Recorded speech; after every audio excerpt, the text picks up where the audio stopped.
महोदय एवं एठारे उपस्थित मोर शिक्षकवृंद एवं एठारे बसिथिबा मोर समस्त भाई भौणी माने आज आम सभारे कहीं उपस्थित अच्छा आपण मैं बेस भल भाव जाना तेणु से विषय में किसी न कही सीधा सड़क विषय वस्तु उपरକୁ जाऊँ। सर्वप्रथमे आमको पूज्य सार जनक सूचना प्रदान करते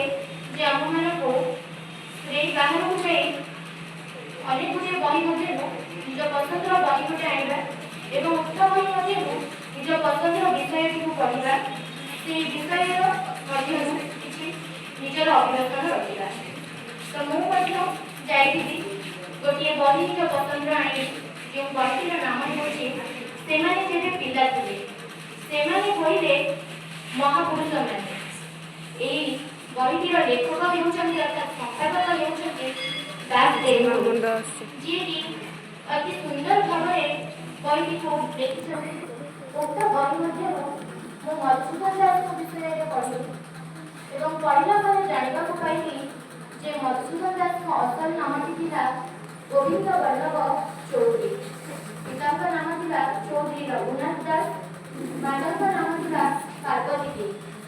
ये महापुरुष जनक 1848 मसीहा अप्रैल मास 28 तारीख दिन पुरी जिलार सत्यभामापुर जन्मग्रहण करते। महापुरुष जनक घटना चक्र परवर्ती समय मधुसूदन दास नाम परिचित हेले।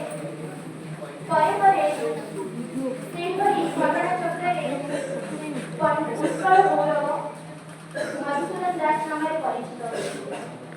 मधुसूदन दास माता श्रीमती पार्वती देवी सब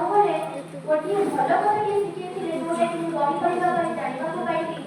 से कथाटी कौन आपने जानते से कथाटी हूँ आलू कही आपण महत्व आपे रखे यार अर्थ कौन आपने जानते शुणु आलू कही आपण महत्व आपे रखिल अर्थ हूँ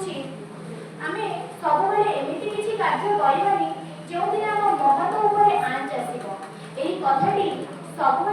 पार्वती देवी पुत्र मधुसूदन दास को शिखे जोटा कि मुझे विषय पढ़ा जानवा पाइली जोटा कि विषय सारांश बोली